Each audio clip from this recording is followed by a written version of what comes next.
War Eagle War Rapport family, I'm your host, C Dub. Tonight, the guys revisit the 2020 football recruiting class and see who's still here and who we expect to actually contribute in the 2022 season. We look ahead to the NBA draft. We put a bow on an amazing baseball season. All that and more in tonight's Midweek Report.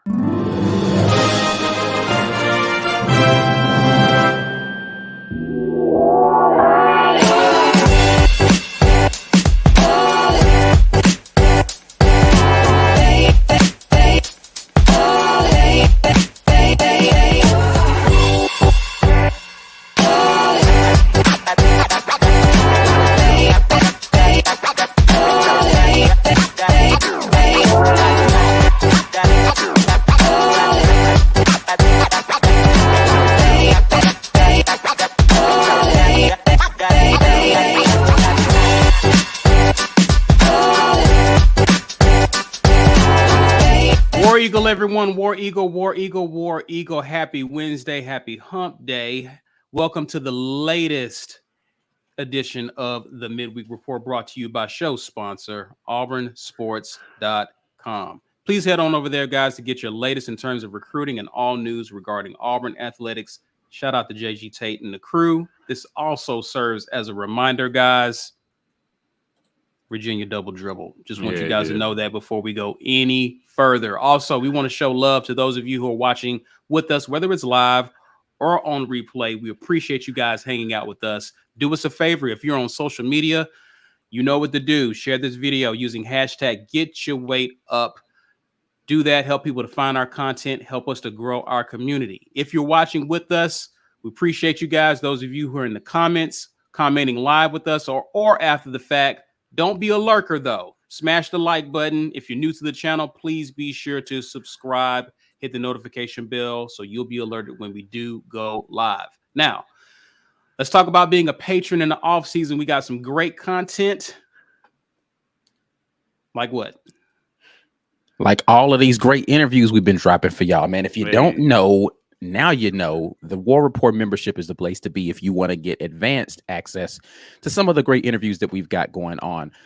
Namely, you have been able to already get a sneak peek at one interview from young Zach Calzada, the quarterback for Auburn. He is going to, well, he's already live. If you are a member, you can already check out that interview for us. But for tomorrow, for you folks who've decided that the War Rapport is not part of your budget just yet, we are going to have a clip from John Samuel Shanker, or excuse me, we're going to have John Samuel Shanker's interview go live for you all tomorrow. So starting tomorrow, you'll get that one.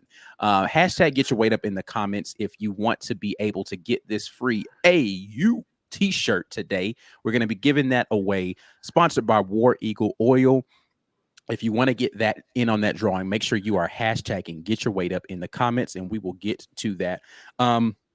And then just a quick plug, a quick shout out to the fact that we are live on podcast. You guys make sure that you check out the Auburn Express for all of your podcast stuff. We got a bunch of great conversations going on over there at the Auburn Express that you don't hear on YouTube. The Mike, Mac, and Memes podcast show. They were doing a little baseball talk over there. Some good talk going on the podcast, man. So you guys make sure you check that out. Indeed, indeed. Guys, what was kind of, for those who aren't patrons, who haven't had a chance to see the interview with Zach Calzada, what was one of the biggest takeaways you took? This is the last QB outside of Holden Gariner, of course, but this is one of the last QBs who we believe who's in the quarterback competition that you guys talked to. What was the biggest takeaway you took from talking to him? He's here to work. Yeah, he's got the right attitude, man. Yeah. I was super. So let me just say this. I was impressed from talking to all the quarterbacks. They all bring a different kind of flavor to what you call confidence in themselves.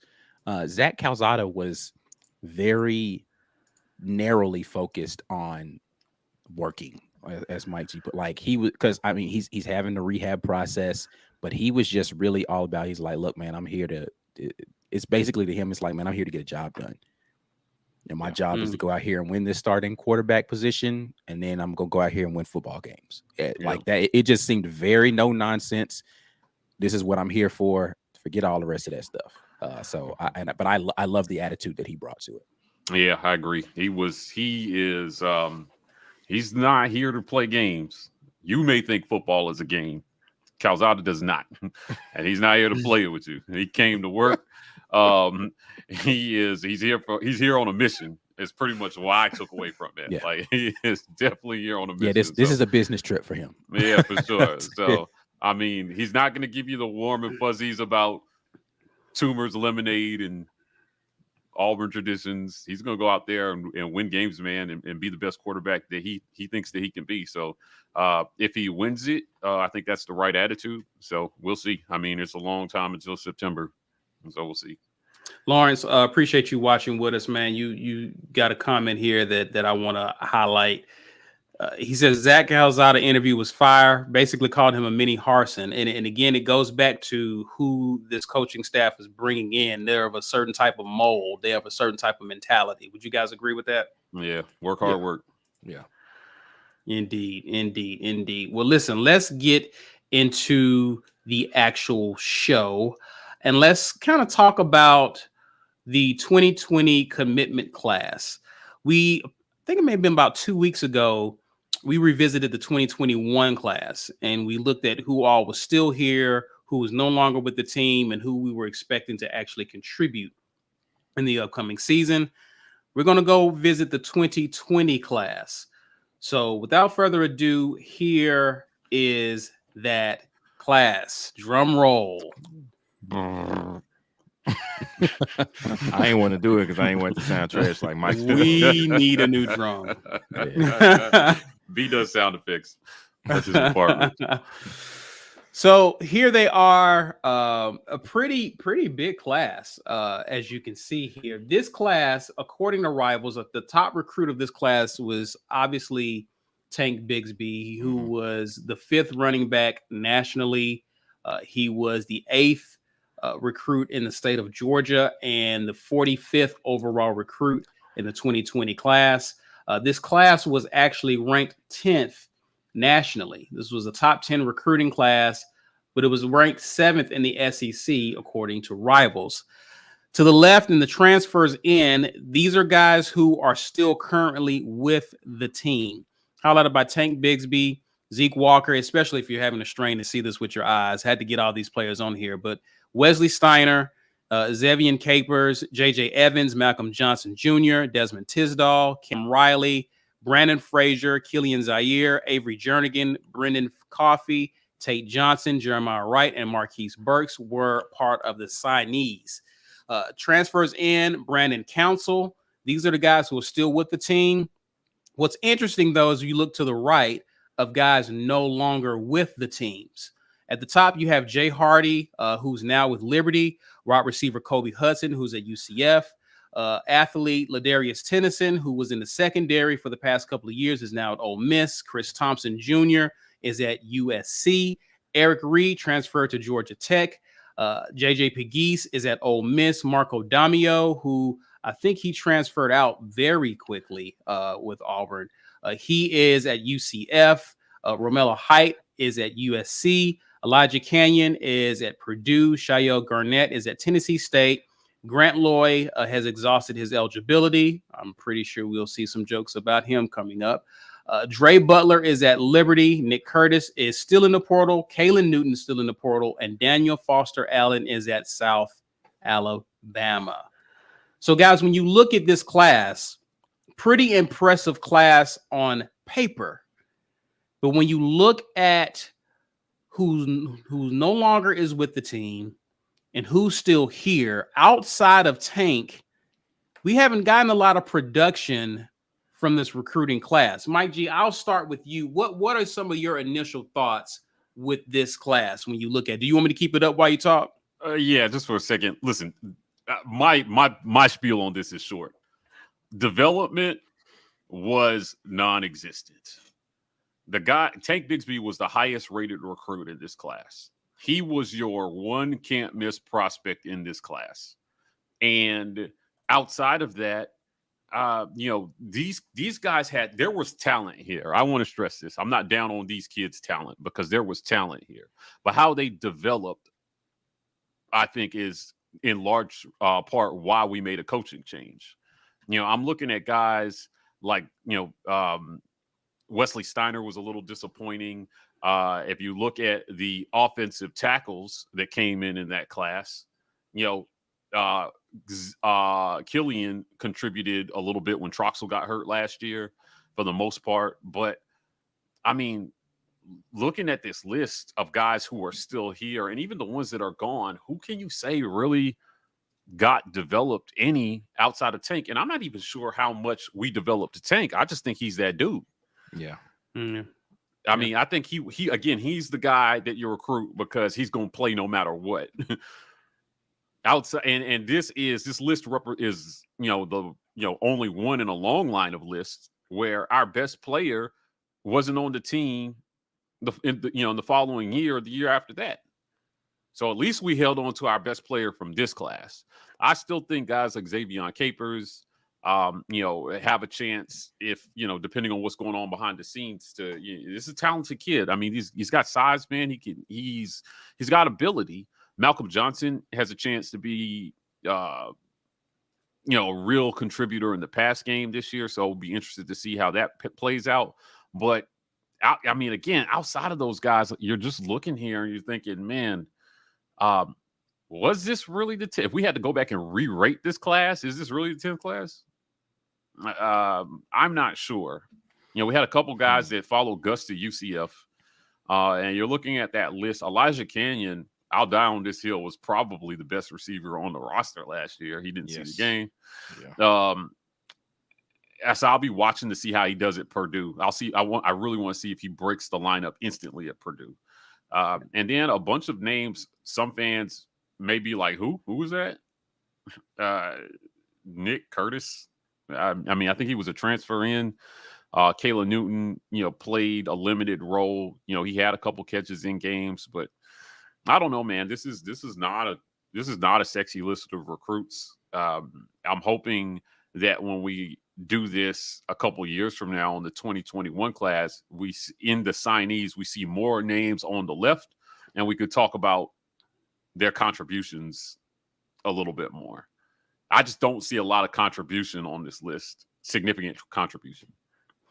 Would you say, Mike G, that the biggest name on the right column in terms of guys no longer with the team, the one that kind of hurts the most, who would you say that would be for you personally?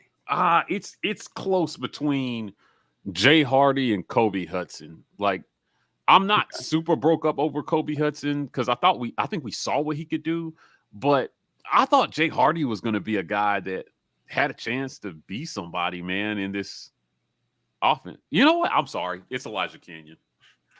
Forget what I just said. Elijah Canyon is probably the one that I'm the most disappointed that he didn't come along. I thought he was the most talented wide receiver in the room last year. He's a ton of talent, man. All the things that kept him off the field, I hope that he exercises those demons and does not take that with him to Purdue. Okay. Ben Bloodworth is saying, what does portal mean here? They still haven't picked a school. That means they're still in the portal. Yeah, we don't know where they land. I don't know if the school is courting them the or other way around. I don't them. Right. I don't know if they have many options. They're just in the portal and not at Auburn. Just for clarity's sake. Ike, your turn, sir. What are some of the takeaways when you look at this list? When we showed it pre-show, you had some thoughts that you definitely wanted to hang on to and share once we went live. What are your thoughts about this list, man? Yeah, I mean, it's a lot of what Mike was saying. There's just not a lot of guys from this list that actually saw significant playing time. And I think the most disappointing thing about this is the ones, and this is going to sound disrespectful to the guys that are still on this signee list that are still here. Most of the ones that did get playing time are the ones that are in the column on the right, right? Like most of your on-field playing time as far as this class is concerned is in this right column between Kobe Hudson, Ladarius Tennyson, JJ Pegues, Marco Domio played a little bit, Romello Height. Those are all the guys that actually saw the field. When you go to the left column, Tank Bigsby, played, of course, pretty much every snap that he was available and healthy for. But outside of that, Zacchaeus Walker's been hurt a lot. He played a little bit. Wesley Steiner, I can't be too upset at him. He's playing behind Zacoby McLean for 2 years. What are you going to do there? Xavion Capers played a little bit his freshman year, barely sniffed the field last year. J.J. Evans is a fictitious person. Like, I don't even know that he's real. Malcolm Johnson Jr. is probably going to have his opportunity this year. Yeah. Desmond Tisdall has not played very much. Cam Riley hasn't played like, I could just keep going down this list. Had it not been for injuries, Killian probably would not have seen the field yet. Brendan Coffey played a little bit, not too much. Jeremiah Wright, injury. Marquise Burks might have a breakout year this season. Yeah. Just not a lot of contribution from this class, from a class, as Mike pointed out, or as Caesar might have said earlier, the 10th ranked class in the nation. So this is where people get upset at me when I say star ratings don't matter. And this is why I say they don't matter, because you can bring in all the 5 stars you want. These were a lot of these kids were 4 stars. There's a lot of 4 stars on this screen right now. Not a lot of playing time or contribution on the field. Yeah, I pin that mostly like on staff, because there's talent on this list, and I think that development was half the issue. So there are guys who what have we heard in some of these interviews so far? Guys are saying, "Hey, we're watching film with a purpose now," and they're talking. It's everywhere. It's film habits. It's the weight room. It's all the things that just sound like basic procedural football things that guys are saying they did for the first time last year. Yeah. So I don't know, man. I agree on everything Ike said. It's disappointing. I think, again, Tank was the one standout. That was the one guy they recruited that was just throw him out there and let him play football. Right. Just a gamer. Right, and the schools that are consistently competing for championships have more of those type guys that can just come in and play, and their talent supersedes everything, and they can learn the game as they go. Does anybody remember a time in his freshman season when Tank wasn't even going to be our starting tailback, though? Yes. Mm-hmm. Yes. They would have kept him on the shelf the entire season if Shivers and who else was it? 2 people were in front of him. It was he didn't start game 1, right? Fumbleitis, Captain Fumbleitis. You remember? Booby Whitlow? Yeah, Booby Whitlow. Yeah, yes. Yeah, Booby Whitlow. No, not 2020. Booby had picked another program in 2020. They had basically given Booby his walk. Oh, yeah, that's right. That's right. It was it DJ Williams. DJ Williams. He was in front of him in 2020 to start. He sure was. He was, and he got. But he was injury prone. DJ Williams was starting in front of Tank Bigsby. Let me go back and look at that stat line. So and by the way, Oregon, Playboy right? D and as well as Lawrence is saying that Kaylin Williams is at William and Mary. So appreciate that, guys, for that update. Why? No, 2020 we started with. That was a short DJ season, so Williams was in front of Tank Bigsby. Okay, who did we start with in 2020? That's Kentucky. Kentucky. It was Kentucky. No, Kentucky? No. Yes, Kentucky. Right, because that was the SEC only schedule, right? Oh, yeah, Seth Williams flexed up on Buddy. They had been holding him out. Oh my God, why is that? He's not even at he's not even at Florida State anymore. I don't think DJ Williams is. He transferred. He transferred to Florida State. I don't know where he is right now. Yeah, he left. Oh no. Yeah, that's tragic. Yeah, that happened. That happened. Wow. Because that was one of the frustrations. That's one of the reasons I started really yelling "cut the check" that year, because I'm like, how in the world is this guy? How is this guy not playing? Clearly, you had to have seen this guy in practice. Hold on, wait, time out. 2020, right? Okay, 2020. Yeah, 2020. And then we played Kentucky. And our leading rusher was Bo Nix. Probably Bo. I was about to say, I think Bo had the most rushing yards that game. 5 carries for 34 yards. Ooh. As a matter of fact, Tank Bigsby, the leading running back was DJ Williams had 8 carries, Tank had 6, Sean Shivers had 6. What were we doing? Oh man, that just like I remember Tank not really getting any playing time until the Georgia game. I forgot who was starting in front of him, though. Yep. So that's something that coaches do, right? They play the guys who have played the most for them. DJ Williams got some significant time the year before, so that's not too much of a surprise. Shivers was a steady presence under Gus, so that's not a surprise either. Do you expect a freshman running back to come in and be as good? If his name's Tank Bixby and he's that guy, yes. I am not saying that he could not have been. It is to the habit or the pattern of particularly Gus Malzahn and a lot of coaches. Yeah, I mean, to be fair, Jarquez Hunter probably would not have been in front of Sean Shivers had he not gotten hurt. Right. Sure. So again, this was not me trying to poke fun at that coaching staff. This was just me remembering he was clearly the best running back in that room by a pretty long margin and was not starting. Yeah, I mean, it's because they played them. Game 2, we played Georgia. It was not close. Embarrassing. He had 7 carries for 68. I'm sorry, 7 catches for 68 yards. Yeah, 8 most of his carries stuff for was 30 bailing yards. out a lot. He had a crazy catch in that game. I think he saved an interception from happening. It was like almost a pick 6 or something and he just snatched the ball out of the air away from he showed some stuff that made me say like where in the world. Why hasn't this guy been playing? Okay, so is there a legitimate reason we can come up with that he didn't start from game 1? Experience is the only thing I can think of. Or like a blocking, maybe, or Maybe. I don't know, bro. No. like what excuse could we make for the fact that Tank was not ready to go game 1, but suddenly your starter game 2? You know what? So I've heard that about players going back in Gus Malzahn's time at Auburn. I remember most vividly, and I'm not saying that it actually mattered, but John Franklin the third apparently was embarrassing people in practices and scrimmages. Okay. And he would not get on the field. They would not play him until we had to play Vanderbilt, Derek Mason. Because he couldn't throw. Right, because he didn't throw. And he looked kind of lost out there playing the position when he had to start for Sean White because Sean White was hurt for that Vanderbilt game in 2016. Now, to be fair here, I always have to question what type of games was Gus calling for these quarterbacks, because it seemed like he kept the handcuffed on all the guys who wasn't his like number one favorite guy, including for sure. When Joey Gatewood got in the game, he didn't let him do anything.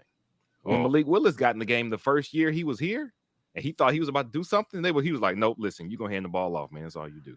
I remember we were actually kind of on the goal line. If I remember, Malik Willis was in backup duty. It was one of our cupcake games, and Stidham was sitting down, and you could tell all he was supposed to do was hand the ball off. Like, this was just repetition, right? He wasn't supposed to do anything fancy, and he kept on one that he should have handed it off, and he wasn't supposed to keep. It was obvious because I think they got a safety on us, or it was like a fumble or something. Like, it was a bad play. It resulted in a negative result. And he got chewed out a little bit going to the beat. No, Gus made that face at him, that scrunched up face that Gus made. I'm thinking, you really don't want these guys to do anything. Like, why not let them run some of the offense? And I never understood why. We never had a second guy even kind of sort of ready.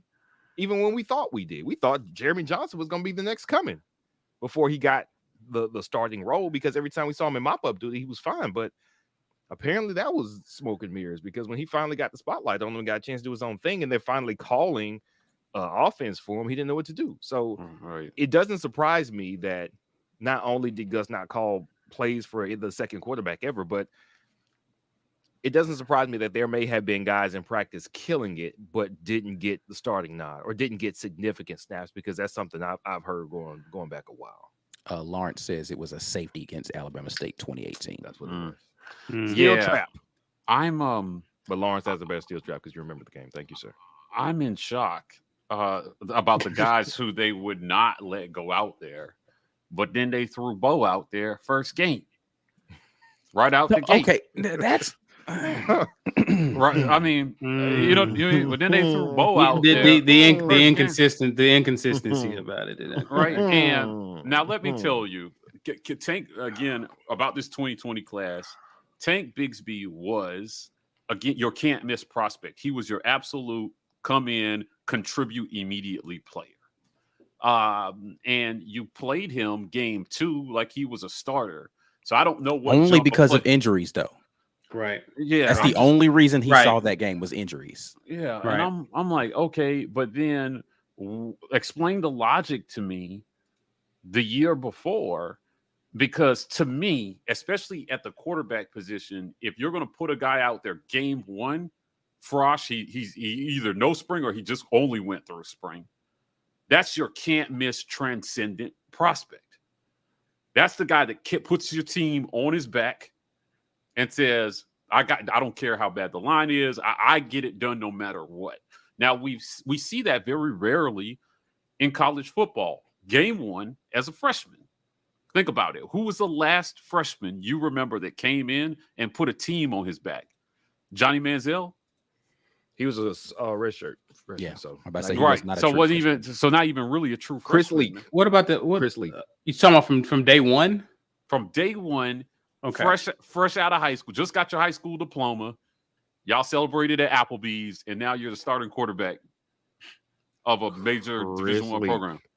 That's the last one I remember, for real. You know, even Tebow, Because I was thinking he about the was a kid from role player. Clemson. I was thinking the kid from Clemson, but he didn't start the season. Nope. Bryant Yeah. started the season. right? Yeah. Tim Tebow Yeah. was a role player on a national championship team, Yeah.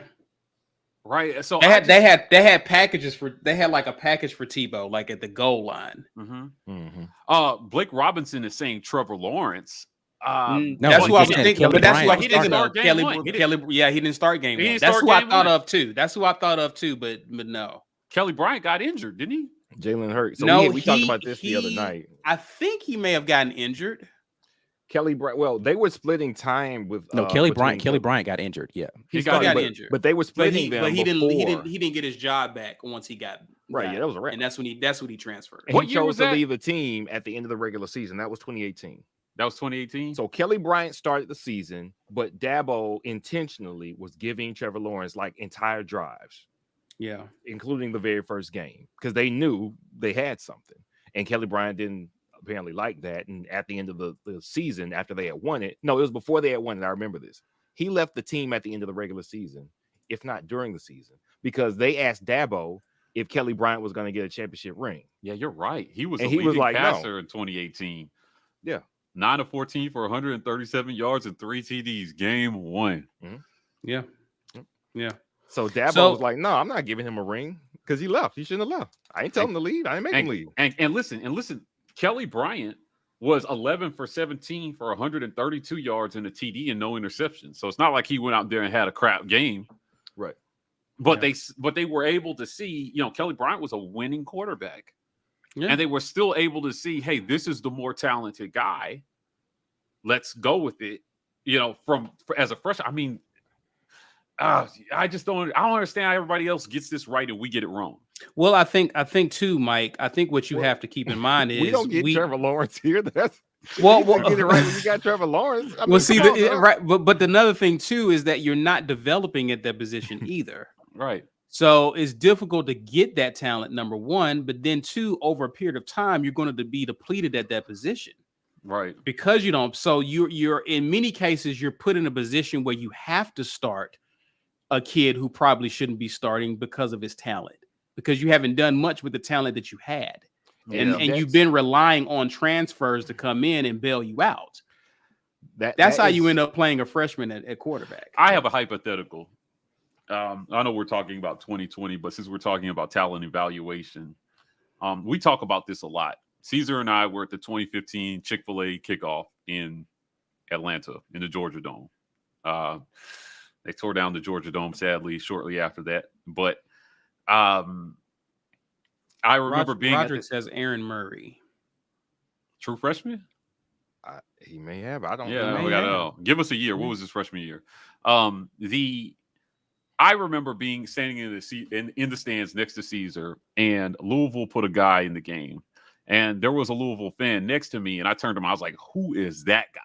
And he looked me dead in my face, and he was so happy. And he said, that's Lamar Jackson. Isn't he great? I learned shortly after that we had a chance at Lamar Jackson. But they just decided that who was Sean White or Tyler Queen or Tyler Queen was a better fit. And I was like, wait, what? Yeah. And so bring this full circle back to the 2020 list. Talent evaluation and development.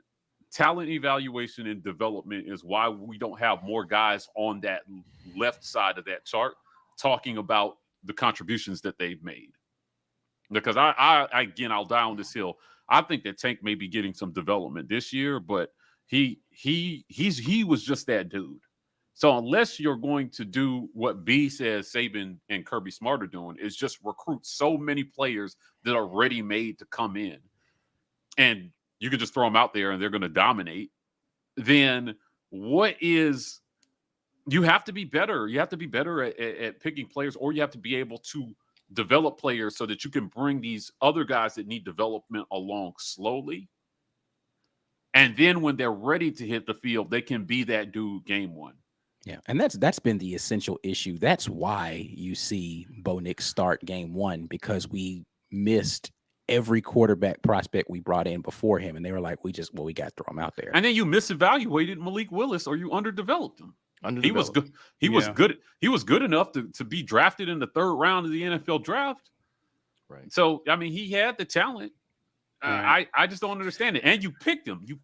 And then even the guys that you're picking, you misevaluate or you underdevelop. So let me ask you guys this in closing with this segment. When we look back at this list here, outside of Tank, who's an obvious known, who are you looking to? Because I'm looking at some of the holes at linebacker. I'm looking at wide receiver. There's opportunities for these guys to actually make some noise this year. If you had to pick amongst those guys, who's your guy outside of Tank? Who is your guy to actually give us some of that production that actually makes this class look a little bit better? Malcolm Johnson Jr., baby. Let's go. Track star. He's got the speed, and he can be part of the resurgence of the Auburn passing game. He can be a part of history here, where Auburn throws the ball regularly at a high clip, and we don't ask Tank to carry the whole team, to every victory. I'm looking at Malcolm Johnson Jr. I think that he's the guy that you got to look at and think, hey, needs wide receivers to step up this year. He has been working hard all offseason. We've heard he's probably one of the top 2 or 3 receivers on the team. He's most likely to go out there game one, either at the 1 or the 2. So I like Malcolm Johnson Jr. Ike, what say you, sir? I mean, Malcolm Johnson for sure is going to get opportunities. I think the guys on this list that I'm hoping become breakouts are going to be Wesley Steiner, Desmond Tisdall, and Cam Riley. Mm-hmm. We need linebacker production, because that's the only position group that I look at and I'm like, I don't know who the guy is. I don't know who the guy is in this group. We've got Asante that came in from North Carolina that I think is going to contribute immediately, but he can't do it all by himself, right? So one of those 3 names, this needs to be the year where you cement it. We've heard a lot of things about Wesley Steiner and his intelligence, and his, he sounds eloquent when he speaks. I need to see him. And he, listen, he brought lumber when he was out there. Yeah, for sure. And he actually got an opportunity to go head up with guys. He was definitely bringing it. He was the guy who in A-Day had the collision in the hole with Sean Jackson and didn't get pushed backwards, right? So he can, from a physicality standpoint, he can definitely bring it. I need to see his IQ be there on game day and showing up in ways where he's diagnosing plays, playing fast, playing loose, and just diagnosing and making stuff happen for us in that linebacker spot. So it's between those 3 for me that I want. That's my, hey, man, I need to see something from you guys. I think, if Malcolm Johnson is healthy this entire season, he's a can't miss from this list, though. Yeah, for sure. B. Will, what say you? I'm actually going to say, without having too much of an idea exactly what the tight end room is looking like. I mean, I know who's in it, but I don't know who's getting the most snaps. I know John Samuel Shenker is going to be a constant because he was very, very dependable last year. I expect him and his seniority, his experience to be getting a lot of looks. But Brandon Frazier, man, like we heard so much raving about his size and his ability in camp last year. Mm-hmm. Saw almost nothing of him last year. Haven't heard a lot about him this year. I want to hope that we get a standout tight end because he is, and Jonathan Harris just said it, he is the prototypical like NFL size tight end. You block, block, block. And when I want to throw to you, your body in positioning make it almost impossible for you not to make this catch. That would be marvelous if we had that type of target to go along with John Shanker. But who knows? I would love it if we did get Malcolm Johnson Jr. or like to Ike's point, I think we're probably a bigger question mark at linebacker than anywhere. So I guess what would be best for the team? Yeah, if Wesley Steiner and or Riley and or Tisdall just turned out to be a stud, the likes of which we had never seen, that would make my day, week, month, year. Yeah. In my opinion, we need offense. We need offense way more than we need defense. I think they got lots of options. I mean, here's the thing. The reason I agree that we need offense, but because I don't know where our offense is going to be because I haven't seen the quarterback position yet, and it really all hinges on that. I don't need the defense to be shoddy. Like we can't fall off defensively. I think the offense has to improve. Yeah, but first before the defense takes a step back. A huge portion of our defense being consistent last year was that guy in the middle, Zacoby Mclean. Yeah, he was the game eraser. And out the game was completely different defenses, and so I just need that to continue to be consistent this year while the offense figures it out. So I agree with you. Sure, we 100% need offense, but if we're letting everybody score against us, we're Missouri. Yeah, listen, that's not wrong. I mean, at the end of the day, if you can stop the other team from scoring, you can have a chance in almost every game, which is pretty much what we saw a lot of games last year. Yeah, our defense played well enough to win most games, and we just couldn't put up enough points to win. It's at some point you're gonna have to score, but depending on how well that's going, we need defenses that can keep us in games. And at some point, the offense has to throw them a bone back, man. For sure, right? They've got to be able to grind out drives and keep the defense off the field, and not only keep the defense off the field, but keep the teams with dynamic offenses off the field. Limit their offensive possessions because we are grinding up the clock and scoring. That's where it has to go for Auburn, in my opinion, for us to find some improvement in schedule and record.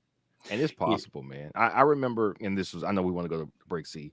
We were having this discussion last year after every game because it was so polarizing that we thought Bo Nix could play better. People said, well, the defense didn't do this and that.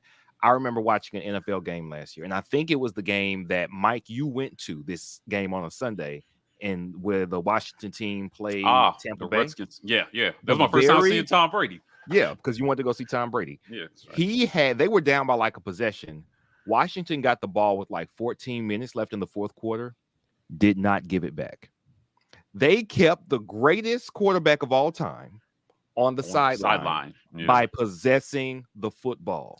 That is possible in football. The offense can help the defense just like the defense can help the offense. And I'm with you. I hope we get an offense that, even if they're not so dynamic, because Washington's offense wasn't high-flying offense. They weren't the Kansas City Chiefs, but they could generate first downs, convert long thirds and some fourth downs, and you can keep the other team off the field, their offense, keep your defense fresh, and really take the wheel of the other team's defense. That's funny that you say that, because I remember sitting in the stands thinking Brady's about to lead another comeback, and they just never gave him a chance. Nope.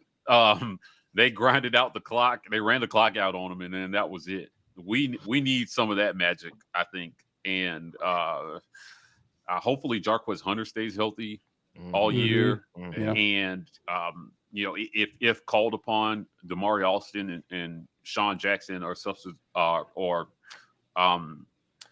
sufficient to substitute, and come in and not have a total drop off in terms of production in the run game. So, looking back at that list again, I'm looking at O-line and I'm thinking, where are the stars on O-line from that class? And that was my missing pick. I think the fill-in, you mentioned Malcolm, Mike, Ike mentioned the linebackers, Brian, you mentioned the Frazier. I'm looking at Killian Zaire. He did great in pass pro last year. I'm looking to see him take a step forward in run blocking. We need that on the O-line for us to be able to do a lot of stuff, especially in our running game. So that's my guy from that class. I'm hoping that actually takes a step forward and really contributes for sure. So definitely want to hear from you guys, your opinions. If you're watching live, you guys have already been doing a great job of giving us your opinions on the topic. But if you're watching on replay, we definitely want to hear from you as well. Who are you looking from this 2020 class to actually be a contributor in 2022? Can't wait to hear what you guys say. Guys, do us a quick favor. Share this video using hashtag Get Your Weight Up, and don't be lurking on here, watching and not commenting. Hit that like button, guys. If you're not going to comment, get the likes up, get the engagement up, hit subscribe, guys, if you are new to the channel. Let's take time to pause to acknowledge the sponsors of the War Report. This edition of the War Report is made possible by our generous sponsors. AuburnSports.com. For news and notes on all things Auburn Sports, head over to AuburnSports.com. Athletic Architects.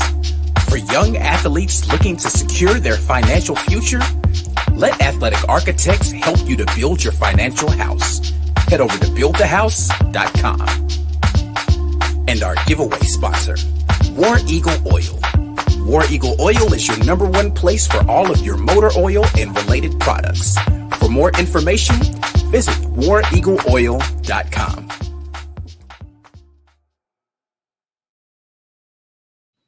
Yeah, y'all know what time it is. It's time to talk about all this work we've been putting in, baby, because we got interviews on top of interviews. The next interview that you will hear is one that our members have had a chance to look at for over a week now, and that is with one John Samuel Shanker. That goes live for everybody tomorrow. But we've already got one that's live for our members that just went live on Monday, and that is with Auburn quarterback Zach Calzada. If you want to get a chance to listen to that and a few more things that we've got coming up early, and then some exclusive things that we only have for our members and our patrons, you need to become a member of the War Report. $3.99 and $5.99 are your prices. Unless you're on an iPhone, then you got to tack $1 on top of each of those prices, but you can go to a website and it will transfer over to your phone if you want to be able to use it in that way. But as I said, Zach Calzada is going to be live for all of our members right now. Let's take a listen to that interview real quick. Zach, has the team given you a nickname yet? I've seen Swaggy Z thrown out there on social media. Bro, man, just Zach. I don't think Zach? I got the fans like to give me nicknames. I've seen a couple every once in a while. Have you had an opportunity to kind of see this running back room up close, and what is your assessment of the run game? You know, I got a good feel for him, but you know him, Sean Jackson, Jarquez, and then the new running back we just got from Georgia. Lamar Elston. Yep. Yeah, I feel really good about them. I want to talk a little bit about the moment that you got thrust into the starting spot last year at Texas A&M. For me, that moment was a lot of things. I could have a 10-minute conversation with you just about that moment. But I want to know, Texas A&M on the schedule next year. Yeah. How is that going to feel going up against your old guys?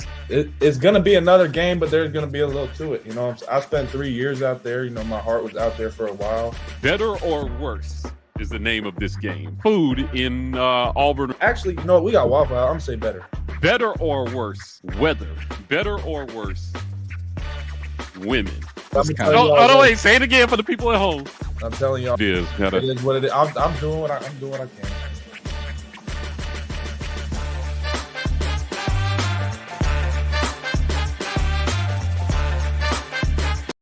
Yeah, that interview is live right now for our members. Definitely a good time talking to young Zach Calzada. Our giveaway today is going to be a t-shirt, the AU t-shirt. Hashtag Get Your Weight Up in the comments, courtesy of War Eagle Oil. Make sure you get your spelling correctly on that one so that we can get that giveaway popping here at the 1 hour mark. As I mentioned earlier in the broadcast, we are the Auburn Express, powered by the War Rapport on podcast. You can go there to get all of your whatever, you know what I'm saying? All of these conversations that we're having, they are live on podcasts, including some podcast exclusive content. And then before we get over into all of these wonderful things that we got coming up the second half, we're going to get into some of these conversations. Let's just hear a quick word, a quick brief word from one of our other show sponsors, one of the people that we love so much, and that is Chill Boys. Treat your boys. Chill Boys underwear is designed for maximum comfort with enough space to keep you cool, calm, and comfortable. Chill Boys underwear will help you keep the boys close, not too close. When the game is on the line, you won't break a sweat with Chill Boys underwear. Whether it's left boy, right boy, or both boys, Chill Boys provides your boys comfort like you never felt. Maximize your chill with Chill Boys.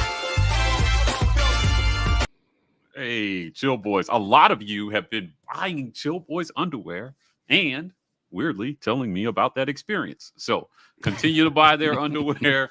I know it's comfortable. I saw a comment earlier. I think we're going to get to some comments here. This is it right here, bro. Bryson Bridges, good to have you on with us. He says, so my AC unit blew up. Man, I'm sorry to hear that, dude. And I could really use a pair of Chill Boys right now. But what hurts the most is seeing Grant Lloyd's name on the list with all the ones who are no longer with the team. Always count on Bryson Bridges for that right there. I've heard you guys are having record heat down south right now, right? Yes. It's hot. It's dumb. It's dumb Yeah, hot.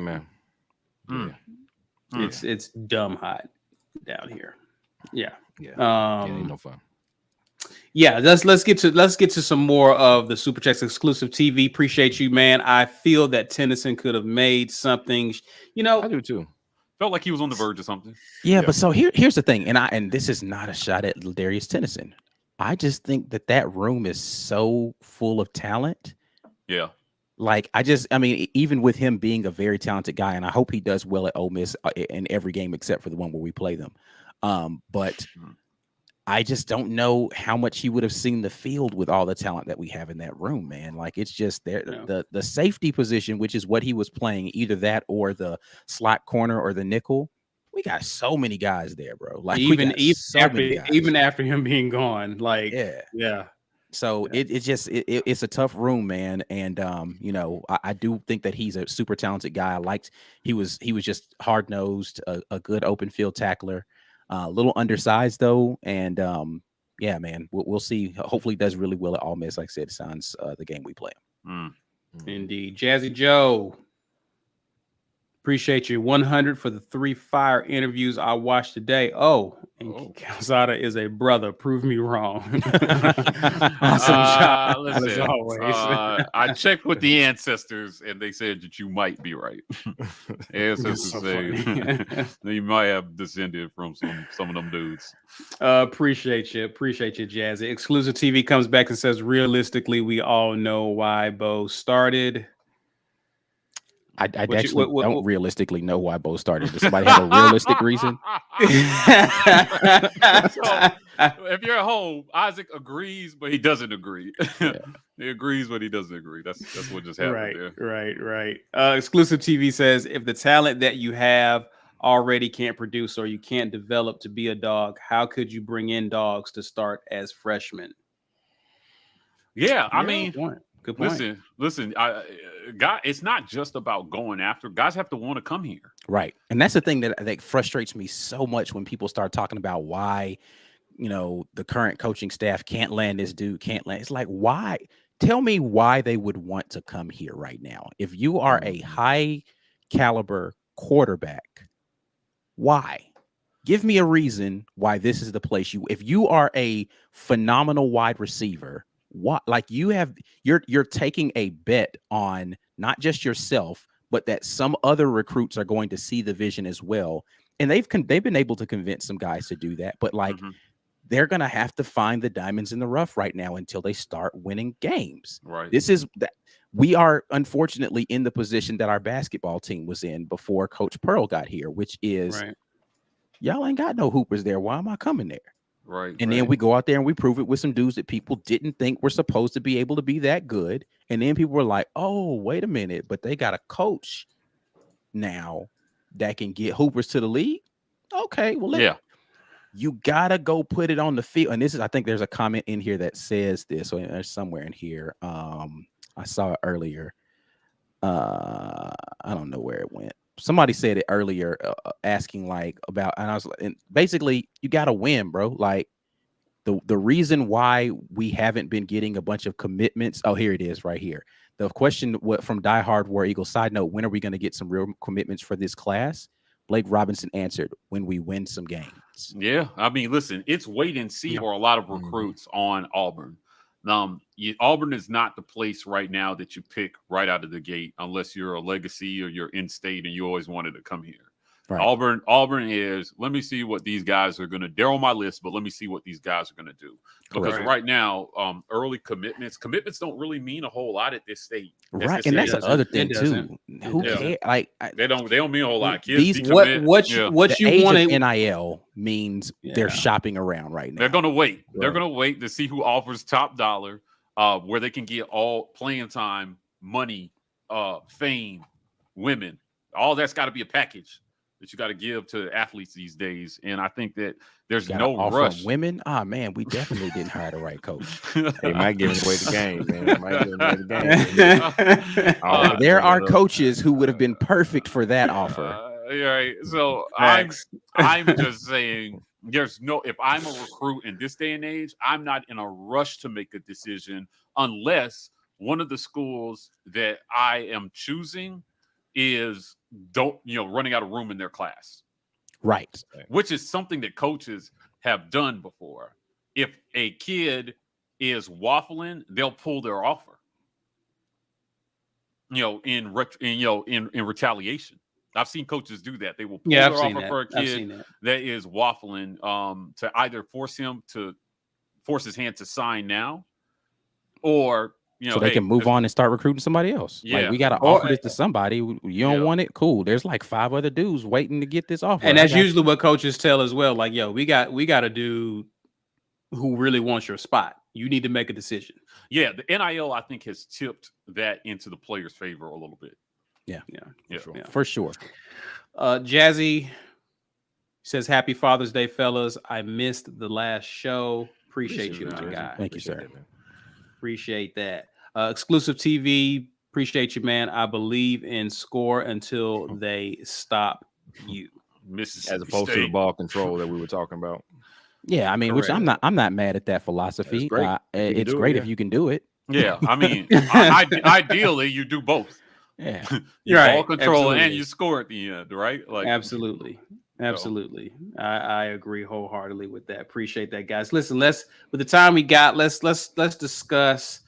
Let's kind of put a bow on baseball. Since we last talked, Auburn defeated Stanford on Monday with a score of 6-2. But the following day, which was yesterday, Arkansas ended what has been a very special 2022 season for Auburn baseball with the score and then won it. So, I think this was an amazing year, guys, because I'm not a baseball person and I watched Auburn baseball. Yeah. And I think that in and of itself just is the epitome of why this was such an amazing run, an amazing year. And we talked about the great job Butch Thompson has done. And it looks like we can expect Auburn to continue to be successful in the future as it pertains to our spring sports. But even with Auburn baseball, I don't think this was a fluke. But what say you guys? What are your thoughts on this season and how special it was? I think this season was definitely special. They won. First of all, they won a game in Omaha, which did not happen before. I think it's special. I think that when you're building a championship program, there are years like these where you make it, but not quite. And the mark of a championship program is that you keep making it back. You keep knocking down that door until you finally get it. Right. So I don't think they have anything to hang their heads about. I understand as Auburn fans, we're all a little like, oh, again, another postseason ends in disappointment. But truth be told, it only ends in joy for one team in any sport. Right. Yeah. Most teams, your season ends in some kind of disappointment. But what we want, what we hope is that our team is in the contention for it most years. And I think they've proven that that's what they're going to do. Was this a second in 3 years or something we made the College World Series? Or is this the third time we made it? I don't remember. Fourth, I think. Yeah, I think they're doing a really good job. We had some holes. At the end of the day, we had some holes in this team. And the bats went cold at the wrong time. And the pitching, it's too bad we couldn't have thrown Buckhalter out there.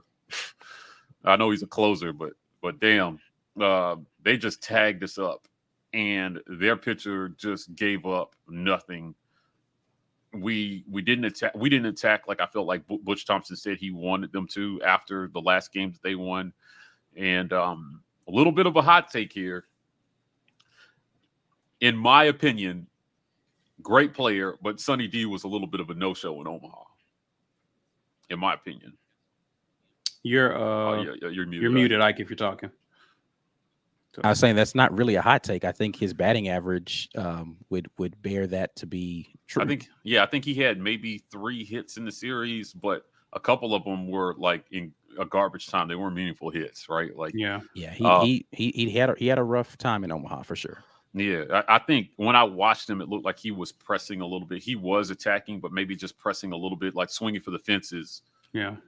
Every time he went up there, and he got a late game hit yesterday, but I'd have to go back and look at his batting average over those 3 games. It just felt like, Cole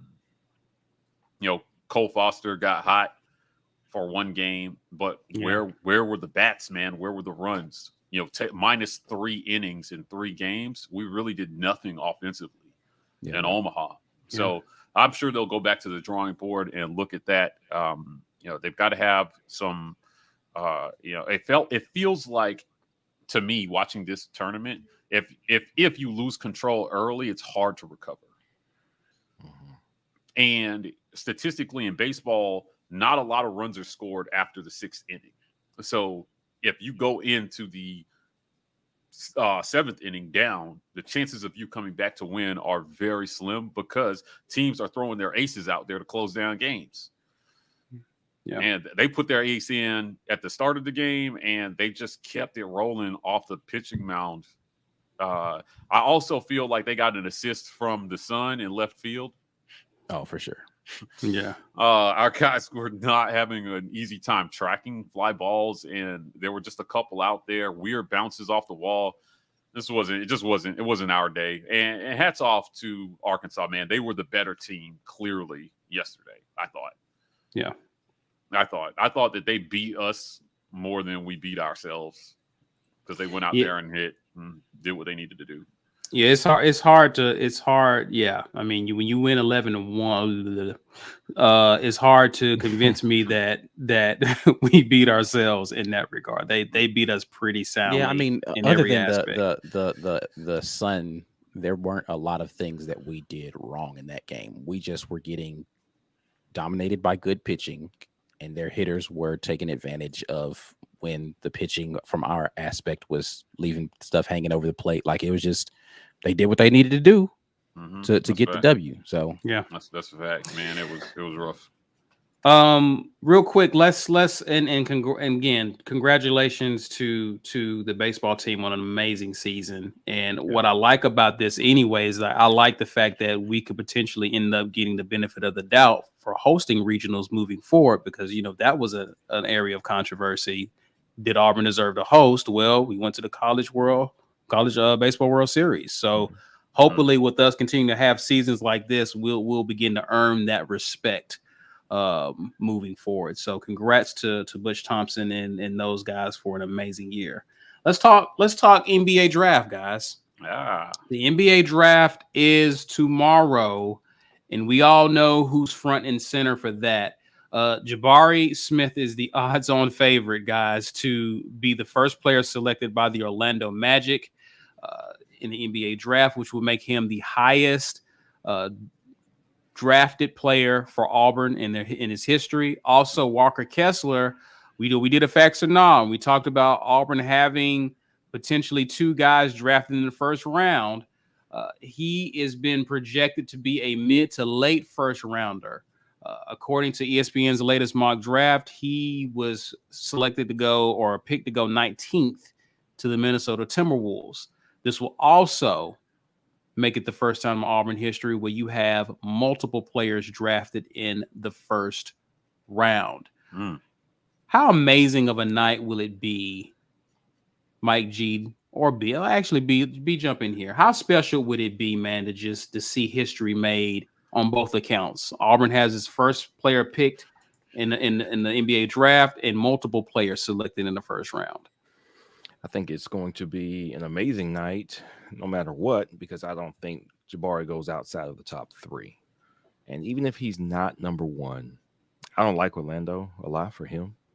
I think OKC is set up a little bit better to have OKC has got a beastly young team right now. I would hate to doom him to the city of Oklahoma City and the state of Oklahoma, but I mean, you got to go what's going to be best for your career, man. I mean, I'm looking at a lot of players like. You don't think Orlando's a good spot for him? They've got some good talent, but they haven't looked like they have a good game plan for what to do with the guys that they get. So they get guys like, and then they kind of flush them out. Like, remember Mo Bamba was a thing? Yeah. No, I don't know. I don't know. I remember he was in the league, but he was never. Markelle Fultz showed almost nothing in Philly, and they picked him up, and he's kind of like he's okay. I don't know. I don't know what they're doing with their talent, but they do have some talent. So it's never a bad thing to be a place where there's a lot of talent, but you got to go somewhere. And I think the Warriors show this probably better than anybody. It's got to be in the draft. It's got to be built organically. You got to have a GM with the game plan, a team president with the game plan, and the coach to put it all together. I don't know if there's ever been as much of an immediate impact being shown what a coach can do for a team than when you swap out Mark Jackson for Steve Kerr and then win the championship. Like that is a very quick way to find out if the coach was a problem. All right. New coach, same guys, new coach. Let's go. Oh, championship. It was the coach. Now we won 4 in 8 years. And it's not that these players couldn't have turned into these players. It's not that they didn't always have this level of greatness in them, but it took a coach who had a plan to emphasize their strengths, have them fit together. And does Orlando have that? I don't think so. Does OKC have that? OKC, sneakily, may have done the best job team-wise as far as what the GM did with picks and talent over the last 10 years. Seconded only to maybe what Boston did in the late 2000s because of how they flipped Kevin Garnett, Paul Pierce for a lot of stuff. Like they got Jason Tatum, Jaylen Brown off of some aging guys, and that was a really good deal. Danny Ainge was a beast. Ainge was a beast. He did great. Now, Sam Presti, he drafted 3 MVPs in Kevin Durant, James Harden, and Russell Westbrook. I don't know if that's a better what you show me a better draft record than 3 MVPs in the span of like 3 years. I don't know if there is one. Now he could keep it all together, but that's kind of the economics of the game. You had to choose. Somebody wasn't going to get extended. The first one they got rid of was James Harden. All right, bye. He wasn't the best player out of them anyway, so I don't think there's anything wrong with that. Then you got a similar thing with KD. He's got to make a decision. Do you think you can get it done here? If you don't, you go somewhere else. And history writes itself. But Sam Presti has gotten guys in there. He has gotten people there, players there, and even coaches. I thought Billy Donovan was a very good coach for OKC. I am of the opinion that Russell Westbrook he did okay. Game was too stiff. As a Bulls fan, I'm still wondering if that's going to translate. But continue. Y'all got a little glut of players. Kind of. I don't know about y'all roster either, man. I don't know about y'all roster. All right, we ain't gonna talk about that. Continue. I like OKC.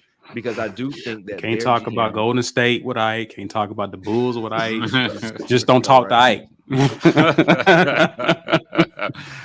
They OKC. Oh, you can talk about. You can talk about. I'm just saying. So I want him to go there. I'm not mad if he doesn't get to go there. If he doesn't get to be the number 1 overall pick, because I want him to be in the best place to succeed. We see far too many players burn out, end up being wildly ineffective. And I mean, what Wiggins being in Minnesota versus Wiggins being in Golden State, I don't know if there's a better situation where, you get drafted number 1, you got all these expectations to be the best player on a very mediocre team for a very mediocre franchise, or you could go somewhere where Gilgeous-Alexander is already doing work. He is great. You don't see him because he plays for OKC, and they're not great as a team. Their record's never going to be great. They have a foundation there, and I would love for Jabari to be somewhere where he doesn't have to be the best guy on the team. He doesn't have to show up and be an all-world player year 1, year 2. He can grow as a young team continues to grow around him, and he can be the most productive. So that's what I'm hoping happens. I just hope Walker Kessler gets somewhere where he can contribute and just be expected to contribute. I don't think anybody expects him to be more than that. He's not a dynamic scorer. he is a defensive guy. He's not even really that much of a rebounder. You're just saying, hey, get in here, block some shots, set some screens for me. Maybe you hit a wayward long 2 or a 3, depending, coming off this pick and roll. That's it. So as long as whoever gets him knows that, he'll be fine. I think the people who have scouted him that way, so it's not too much pressure on him. But for Jabari, I want OKC for him, but we'll see. We'll see.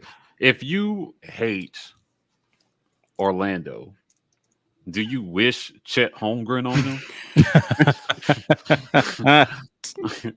You're like, yeah, y'all go ahead and take Chet because that will set your franchise back a few years.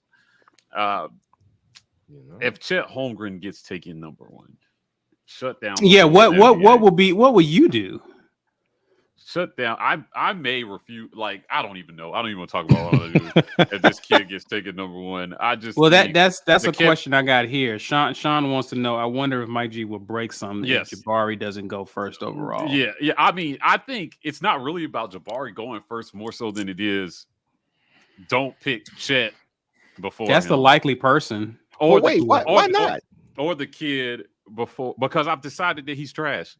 Okay. Even if you've decided he's trash, doesn't that prove my point about Orlando though?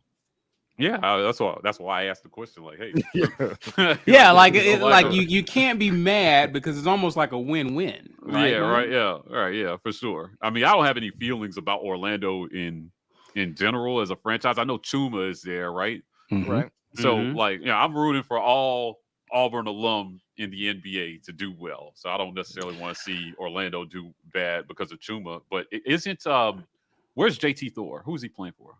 The Hornets. Hornets? Okay. He's on their roster. In their system. I'm about to say he's not playing anything for him, but yeah. Okay, I thought he got in some games last year, didn't he? He did, but then he bounced back and forth a little bit. Yeah. He went back down to their developmental situation. So the Bruce Pearl did an NBA draft Zoom press conference yesterday, and he's really celebrating these kids and their accomplishments, and I think it's cool. There was a list, guys, on Twitter about 4 days ago. It was one of the worst things I've ever seen anybody do on Twitter. That's saying a lot. That's saying a lot. That's saying a lot. Things happen on Twitter, Mike. Yeah, right. So bear with me. Somebody with some podcast made a list of top 50 coaches, and Bruce Pearl was not even on it. Yeah. And I'm sitting here and I'm looking at Jabari Smith just about to go number 1, and I'm thinking about Isaac Okoro, who went 5 overall, and I'm thinking about Sharif Cooper and JT Thor and Chuma and all these kids who made it to the league over the last few years. And I'm just thinking, God damn, like Bruce Pearl is doing a great job with this program. Like Jabari was his can't miss prospect, and he didn't miss. That was his, you play from game 1 freshman, and you're going to be great. We're going to have you for a year, and you're going to go on to the NBA, and we understand that. Right. I think that's a mark of a good coach. He recruited a can't-miss prospect. So if he gets picked number 1 overall, I think that validates the fact that Auburn got, a top 3 player in college basketball last year. He would definitely maybe the best player in his class. I don't know what he was ranked overall coming in. I know he was our highest rated recruit ever in basketball, wasn't he? Yes. Yeah, he was the highest rated recruit we've ever gotten, but they definitely didn't miss on that one. He was not a bust. He was the exact opposite of that.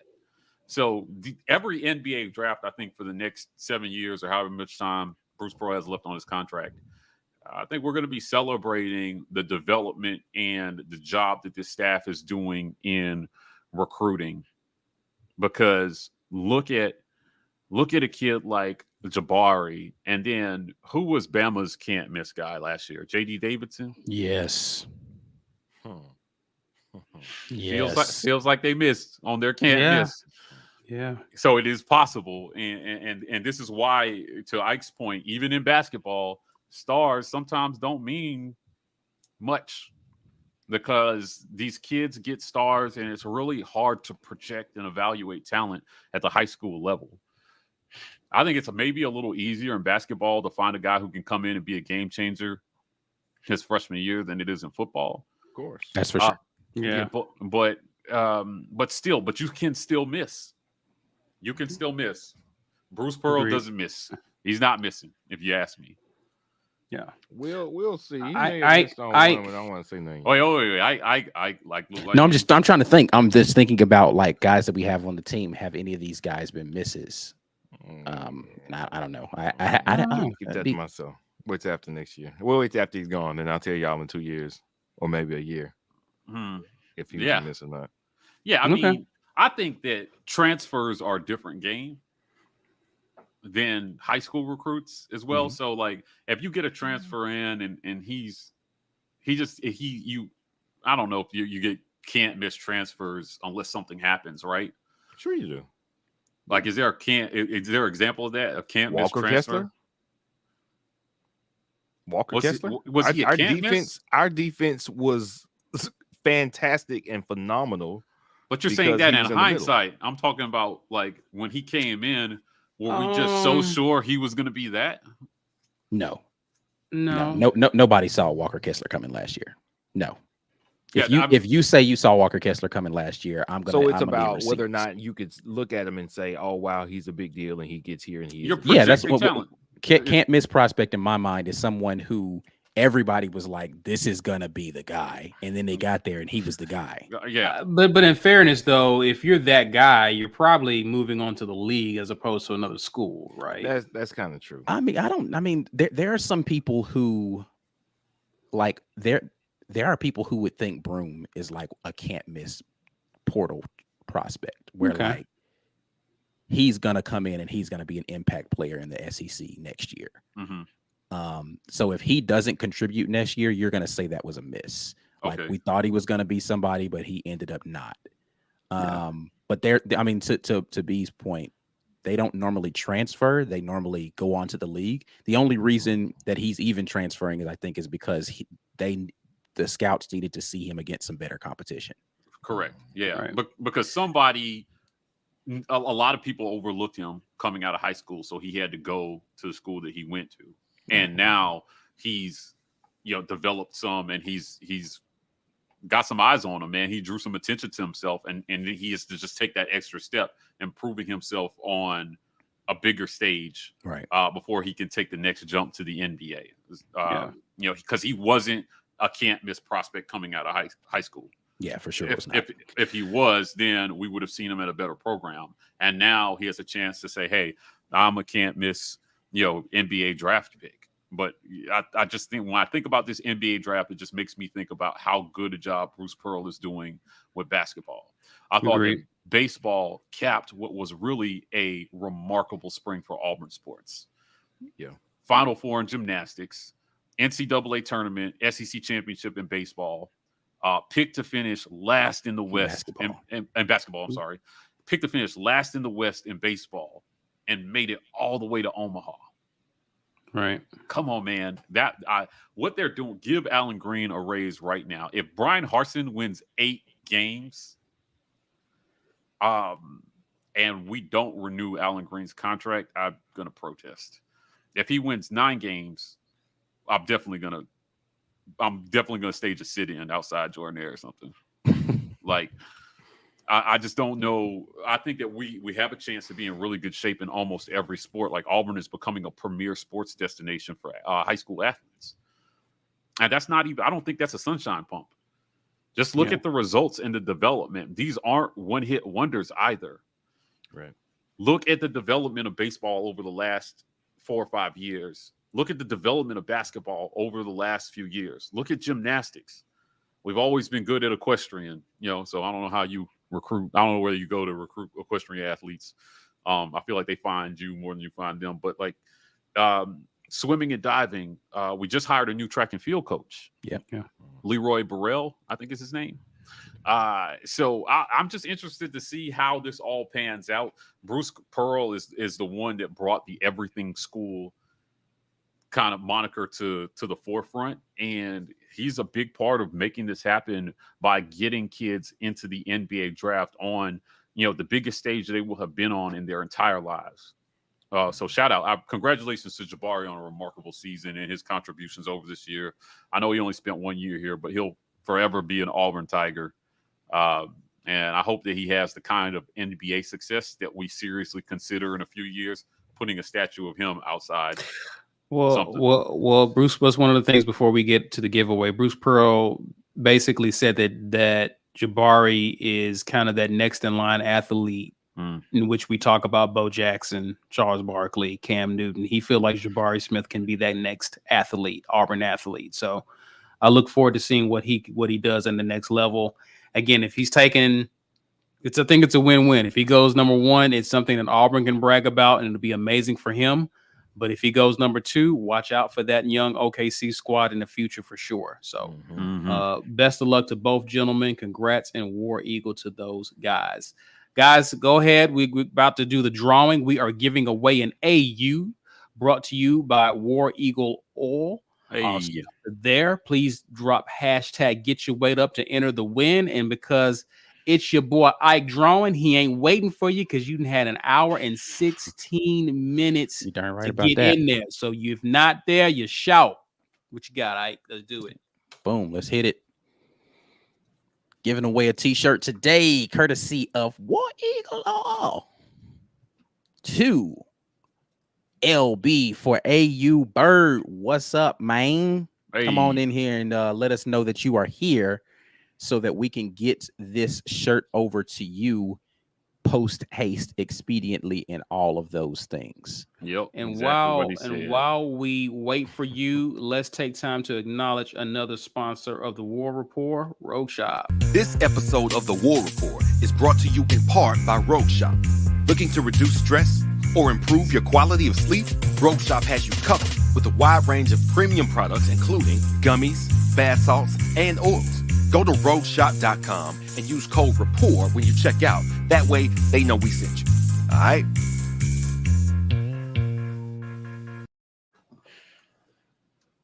We see you, LB, for AU Bird. Congratulations. Here's what you need to do. Email us at business@thewar-rapport. Give us your physical address as well as your name and shirt size.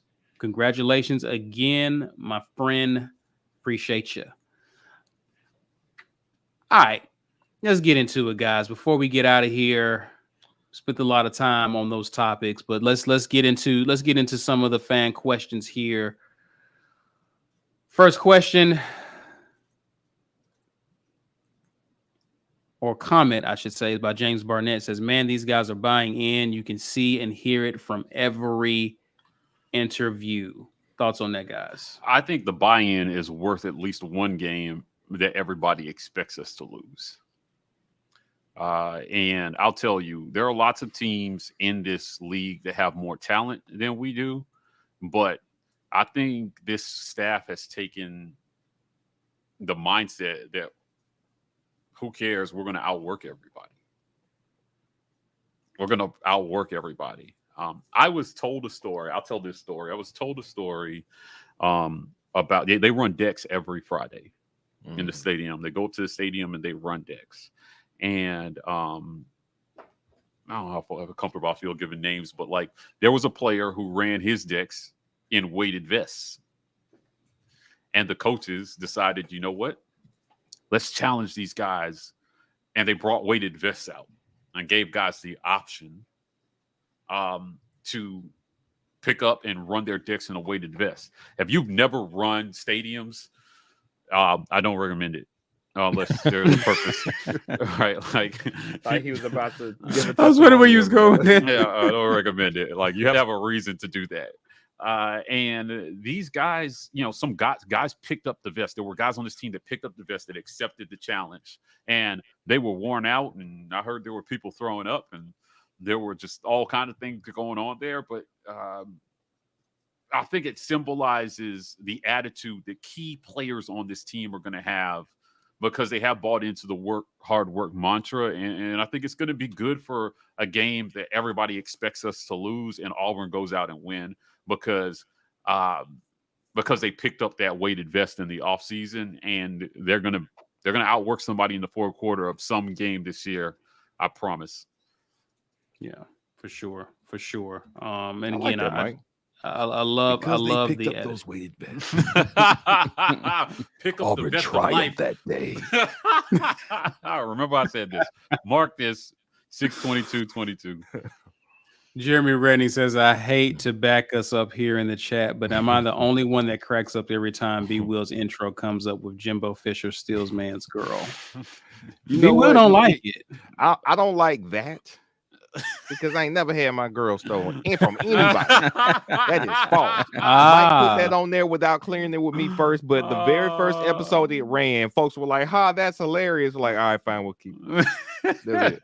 If y'all hadn't laughed at it the very first time, it would have been switched out for something else. I had to come up with some reason why you hate him so much. I don't like people getting over. I don't like people getting over. That's it. That's funny, That's it, man. It's hilarious. James Barnett says, guys, in your opinion, who is closest to Zacoby McClain in the linebacker room? Ooh, who's a Zacoby? I don't know the answer to that, man. Like there were some people earlier in the comment section. Kenji is one of the ones I remember saying that Robert Woodyard is going to be that guy. And listen, I don't doubt he's talented.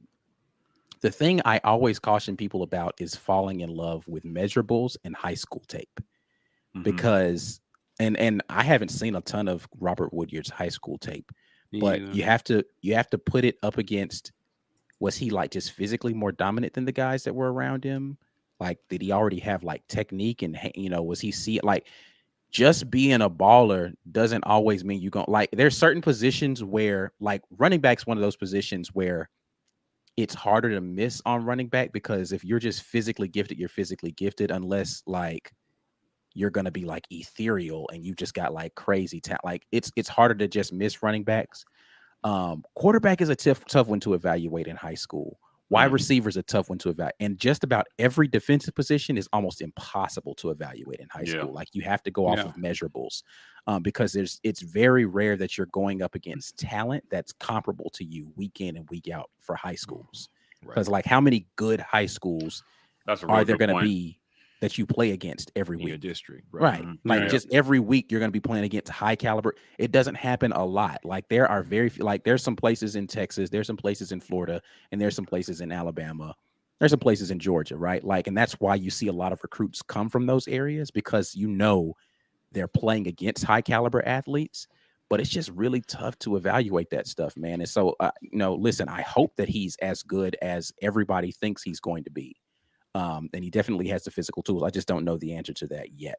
Zacoby, like who saw Zacoby McClain coming, man? Right. His freshman year, he wasn't starting. He got the ricochet in the Iron Bowl, not because he wasn't playing middle linebacker, gobbling up tackles every game. Zacoby McClain that freshman year, he was come in spot duty in rotation at linebacker, and but the thing is, and the reason why he got the nickname Ricochet Rabbit is because he just always seemed to be where the ball was. Right. If the ball was on the ground somewhere, Zacoby McClain was somewhere around it. He was just always somewhere around the ball. Yeah. I don't know. I don't know the answer to that. I don't know if I know the answer to that, but I will tell you that Owen Papo picked up a vest.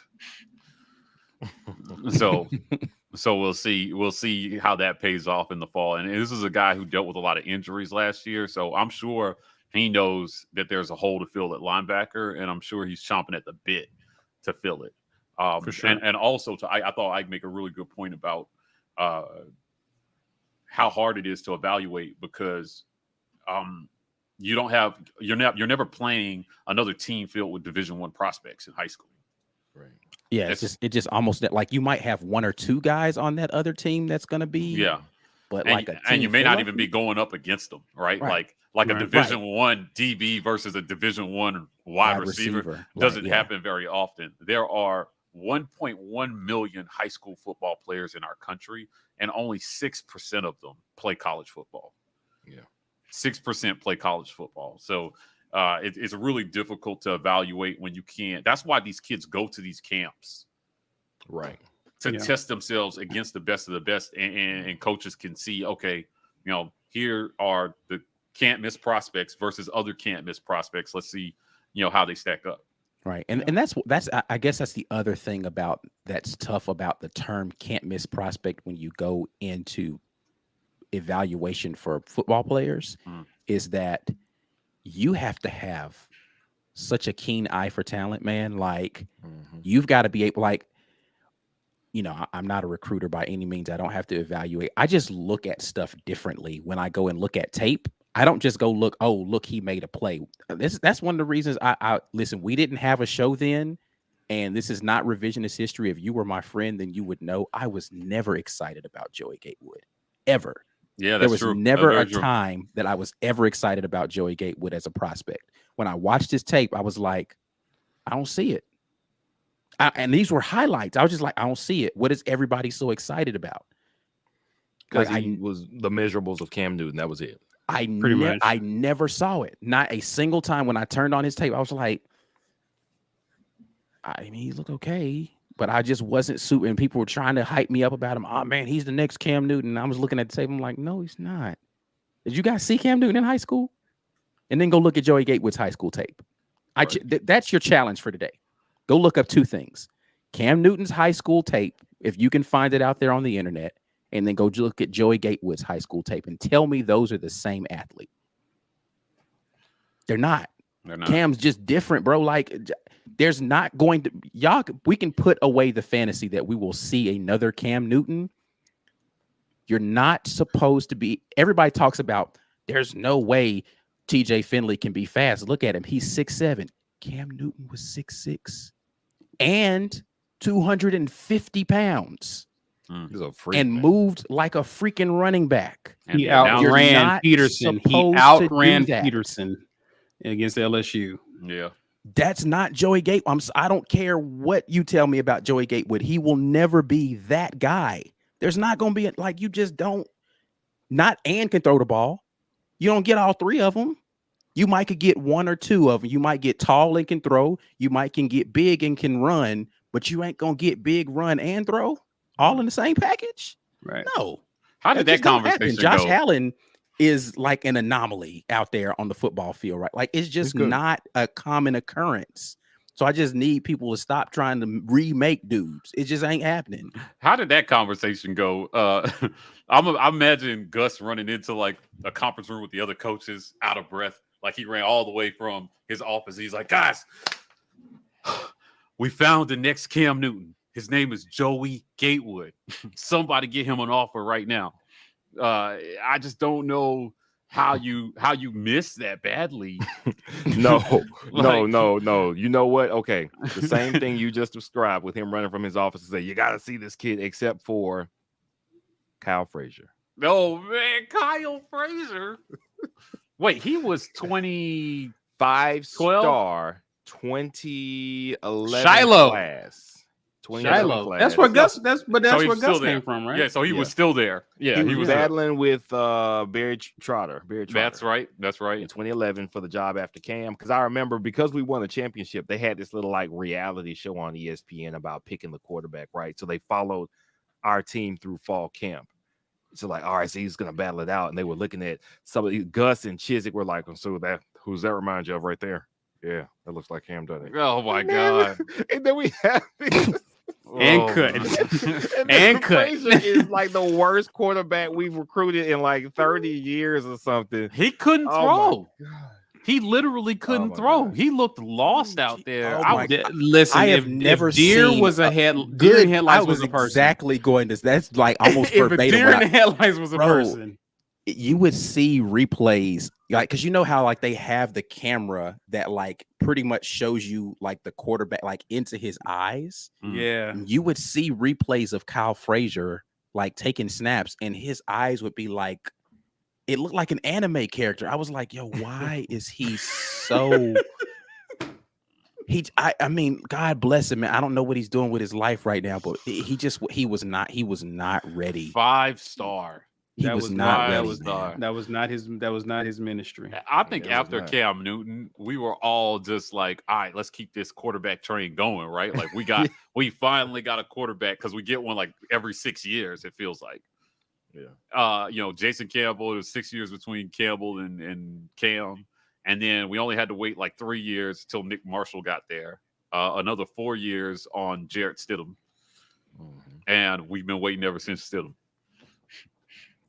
Yeah. Mm. All We were right, hoping. guys. There was a lot of hope Bo would be that dude because of his rating and his ties to the university before he got here. But But I can confirm that he was All right. not indeed that dude.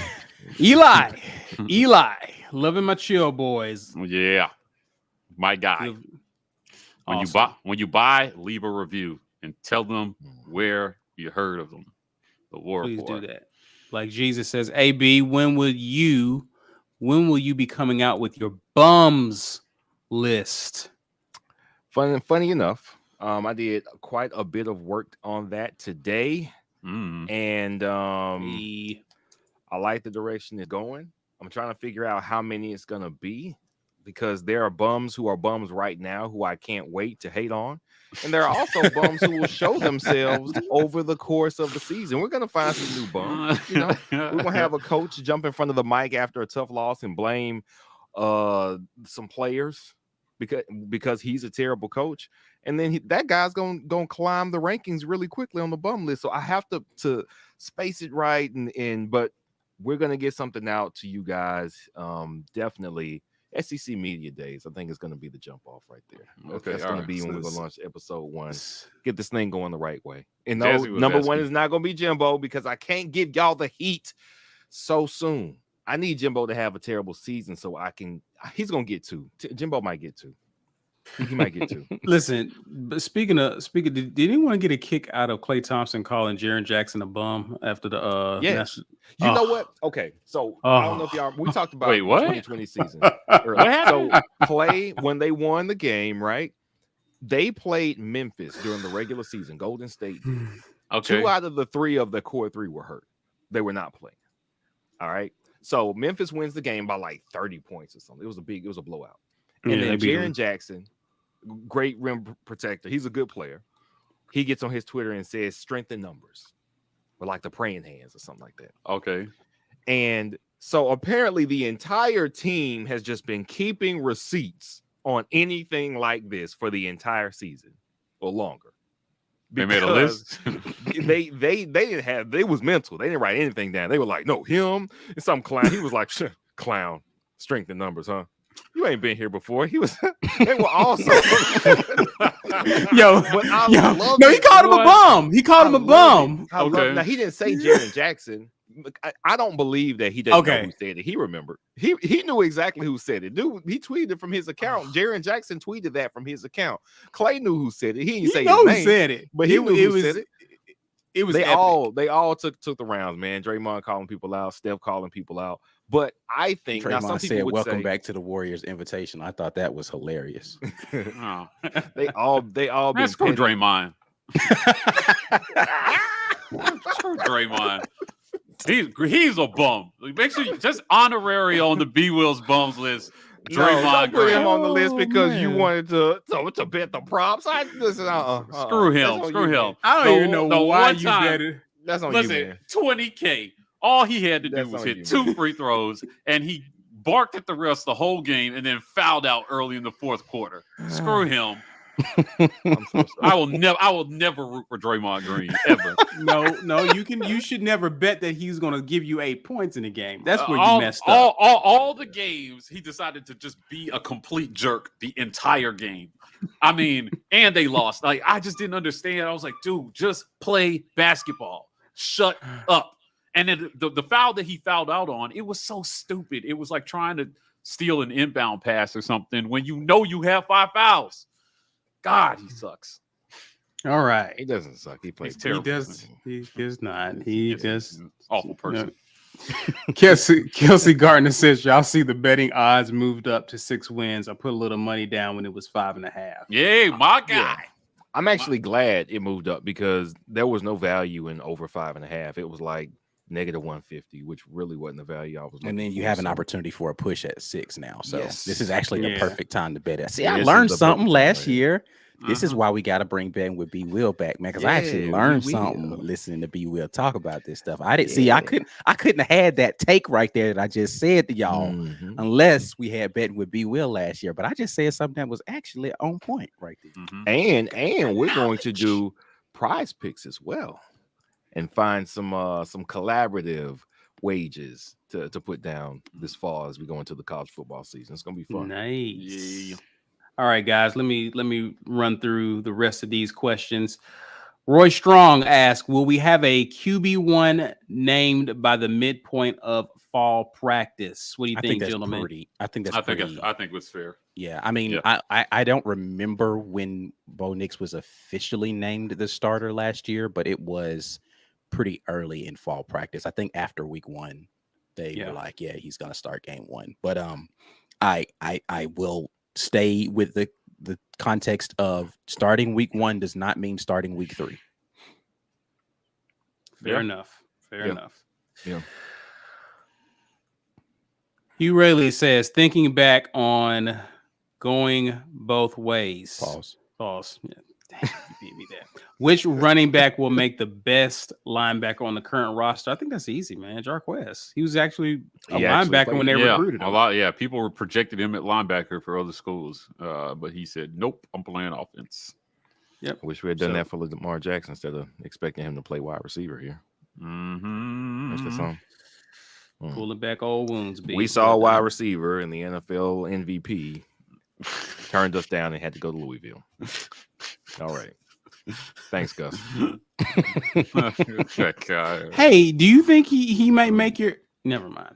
All right, Jackson Dodd asks, join... I wasn't even thinking about that. Oh, if there's anything I want for Christmas, and I want Gus on the B Will's Bums list, it would be so epic. Ooh, okay. I ain't gonna say nothing else. We will get record amounts of hate from the Gus Bus Patrol. It's gonna be so awesome. I'm so happy. Man. I'm so happy that happened. I'm formally agreeing to that, by the way. I am not officially agreeing to do that.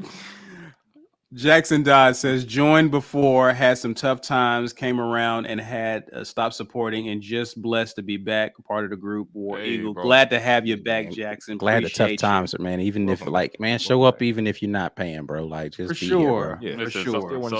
Sometimes the way your bank account is set up. Yeah. You just transfer from your checking to your savings. Yeah. I got you.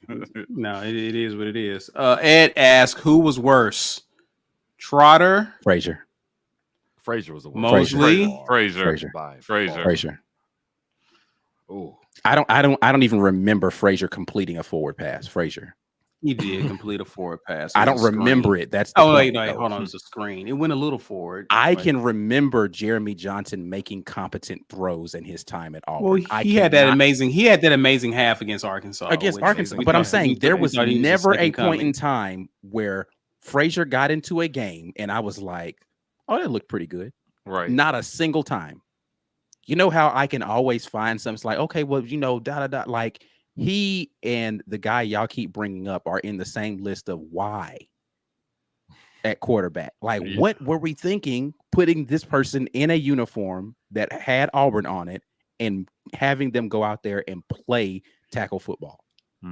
Our social media guy, Lance Dahl, writes for the Auburn Daily, and he actually wrote an article about why, by the numbers, Sean White was more efficient of a passer than Bo Nix.